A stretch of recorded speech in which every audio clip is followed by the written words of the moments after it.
Well, hi lads, Old Bull here. I always say lads because the majority of people in our Discord are young men through to a couple of old men like me. There are some women around, and for you ladies and whatever else you want to be called, I like to use the word ladies, not meaning to be derogatory or force some sort of value onto you, but just that it's the word I like. I think it's feminine and nice. Anyway, to you ladies or women, young women, Mrs, whatever you care to be called, you're very welcome in our Discord and in our chat. I know we've got a couple. So, well, what an interesting time we're in right now. New all-time highs in Bitcoin, hitting $108,500. Nice run. Well done. And Pizzino, in his normal genius, basically said when it hit it, don't be surprised if we head back to 94,000. That's only a small retracement, but it'll feel like the end of the earth when it punches underneath 100. And sure enough, we got under 100 and people were crying. You'd hear it right across Twitter space, and it was really interesting. So a storm, as I said yesterday or this morning in a little mini, I'm trying to do some little mini stuff. I'm just experimenting at the moment. If I like them, I put them up. A lot of them I just throw out. But if I have a thought, I'm trying to share it with the big bulls, and if some of them I'll put out into general as well. Just an outline of where I think we are in the market and where we're going. I think we'll see Bitcoin push through to 125, 130,000, thereabouts, sometime in the early new year, possibly by the end of this year, but probably sometime in January or early February. And then I think we'll see a big retracement back under $100,000. And again, gnashing of teeth, screaming, people really upset. And then we'll build again, and it will head up towards the 200,000 mark. And so in between these rises up, when we have these retracements, these consolidations, these pullbacks, the altcoins will run. Until we get the final Bitcoin complete rollover and it starts to descend over the next 9 months, which should be around this time next year, it might be September next year. Until that happens, that's the actual altcoin run that we're all waiting for. So once Bitcoin is done and it's slowly descending back down, that's when the money rolls out of Bitcoin and into alts. So anything that we see over the next 12 months between now and then is just cream. If you can make a good trade in between, but people just need to just literally, someone said in Big Bulls Club the other day, take up a hobby, go fishing, take up art, knitting, something, and just don't get so stressed about what's going on. And the best thing I've ever learned is by Pizzino, Jason and his brother Michael, is you've got to know what season you're in. We're in summer, guys. This is summer. There might be storms and they might be loud and they might be really violent, but they're just a storm. They last for one day, sometimes a couple of days, and they're loud, they're big, and then they're over and it's sunny days again. So that's going to happen for the next 12 months. Bear with it. The other thing I wanted to talk about was 30 games in 10 years. I'm getting a little bit of press back from a few people saying this is ridiculous. Interestingly, game devs in particular have been telling me it's ridiculous. And I understand why, because game devs are actually allergic to timelines. They're allergic to being responsible for completing something on a said date. So the biggest mistake we've made in playable games to date is that we thought when we started this company, we actually thought that game devs were scientists or engineers or mechanics. They had a way to do something, they did that thing that way, and after you've done it 3 or 4 times, it's a repetitive task that you can do over and over again, pretty much the same time length each time. That was total ignorance on our part. We were just totally of misunderstanding. We didn't have the facts of what game development is, and that's on us. All right, we talked to game developers before. We thought it was much more scientific. Game developers are artists, and it's very hard to tie them down to timelines, and it's very hard to tie them down to set money for getting something done. So budgets blow out, timelines blow out, and you get two things battling each other. One is called feature creep. People want to add more features into the game, and the opposite of that is feature withdrawal. The developers want to take things out of the game because they're running out of time. So it's just this constant battle we've got inside the game dev teams. Now what we're doing, what Playable Games is doing as a company, since we hired Michael to be the CEO, and we've brought Tom and Nicholas in as senior management to make sure things get done, we are building out systems that track how these developers work, and we're learning, rather quickly, I might say, but we are learning how things actually proceed and go, and we're working out strategies to help game devs be more accurate in their predictions, and better than that, more accurate in their delivery. And it's that getting those systems right and the delivery right that's going to make us a phenomenal company over the next several years.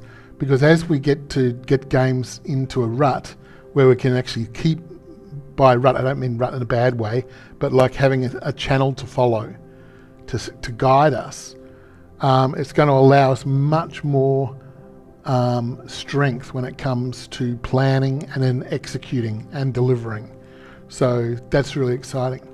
So there's two things to talk about the 30 games in 10 years. The first one is there seems to be a misunderstanding that I've sort of said we're going to make 30 games ourselves, and if I have said that, which is possible, I'd have to go and watch every single video I've said, we have in reserve the ability to actually purchase some games.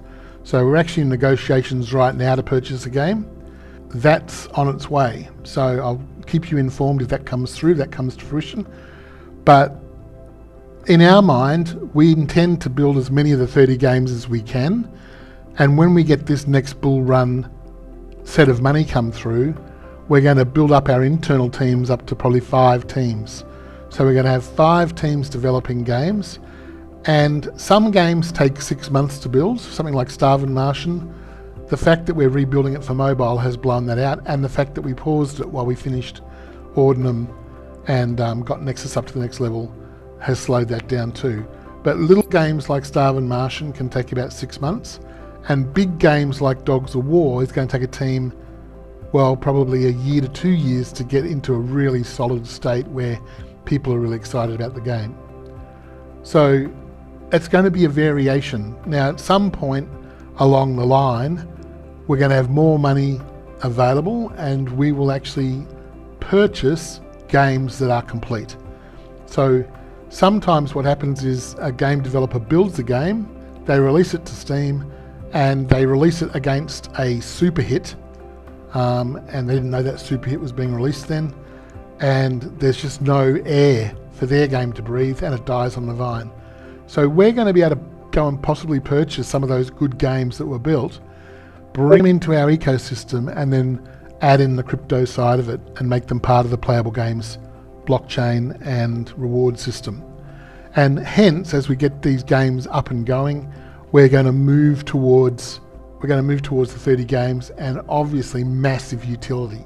So the utility that comes from these games, as we get players, and we haven't been advertising for players just yet, and the reason is we want to wait until we get the games more stable, and there's no rush. The utility doesn't have to be there tomorrow. Everyone wants the price to go from where it is today to $2 or $5 or $100, and that would make everyone happy, obviously. And we understand that. You're not telling us anything we don't know. That would make me very happy. The fact that it probably can never get to those prices is by the by. I've always said that we would be doing pretty well if we could get to 50 cents. If we follow what Gala did last cycle, we might hit 80 cents. So that would be astounding. But if we only hit 20 cents, that's still a magnificent run and return for playable games. So as we get the utility right, and these games get more and more players, our long-term goal is to build out a player base of 1 million people that actually play our games, and they're devoted to the playable game system, similar to what Steam has done. So Steam has a set of players that join the Steam ecosystem, and then they buy a game on Steam, they play that game for a while, and then they go back to Steam to buy their next game. They don't jump across to Epic Games to have a look at Epic Games. They tend to be ecosystem loyal. So we expect that to happen to us. We expect to be able to have people come to the playable games ecosystem and find a game they really like, and a proper gamer will settle into a game for 6 months to a year or more. And then at that stage, they might say, okay, I've played this enough, I'm going to look for something else. But they will tend to look into the ecosystem they're in first because they're already familiar with it. People don't like change. So our goal is to get enough games wide, so breadth-wise, that there are games that you can choose the next step after the game you've been playing.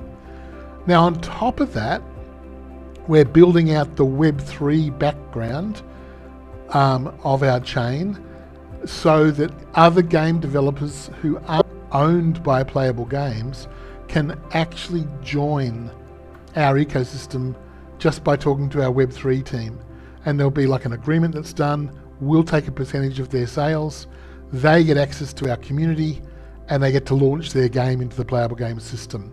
And we'll run that like the Apple App Store does.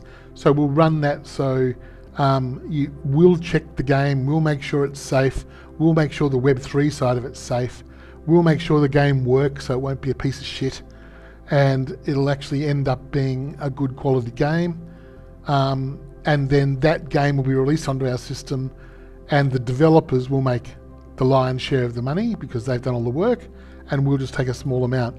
But their coin that's used in the game will be bull. So I can see that we might end up with 200 or 300 different games, maybe 1,000 different games that are on the playable games ecosystem, all part of this environment that gamers will come to play Web3 games.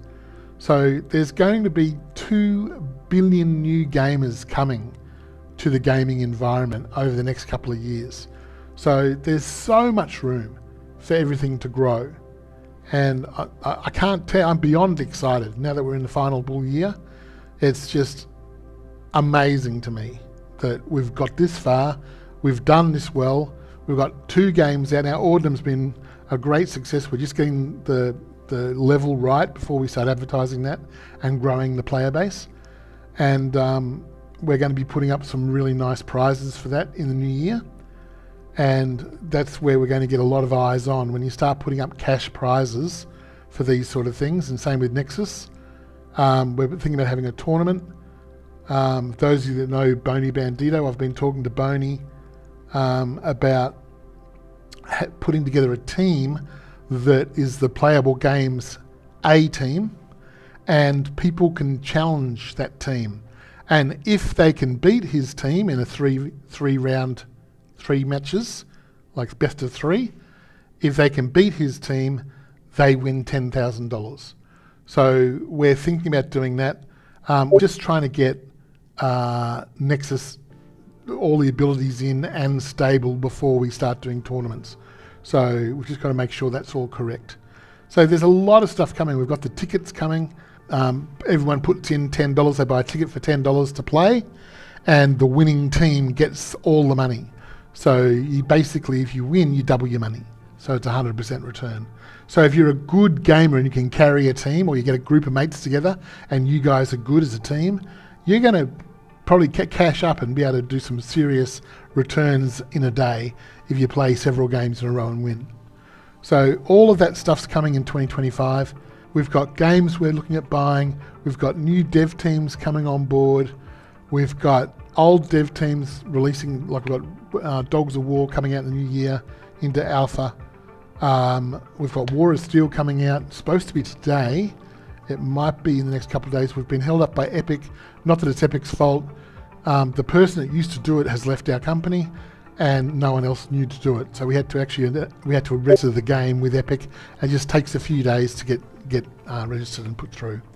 So yeah, live and learn. It's the tough yards. So I just want to say thank you for being part of Playable Games, because this is going to be a fantastic, exciting year where we're going to get really tremendous outcomes over the next 12 months. And for those of you that have been on this journey with us for the last 3 years, this is the reward year, I believe. So Jerome Power yesterday did a fantastic job of slowing the market. He's just a genius, the way he can do that. And unsackable. Very cool position. Anyway, so other than that, I think we're going to see a rebuilding of the market pretty quickly. The bull run is a long way from over. We've got probably 12 months left, and it's going to be a very exciting year. So thank you. Look forward to it. Old Bull out.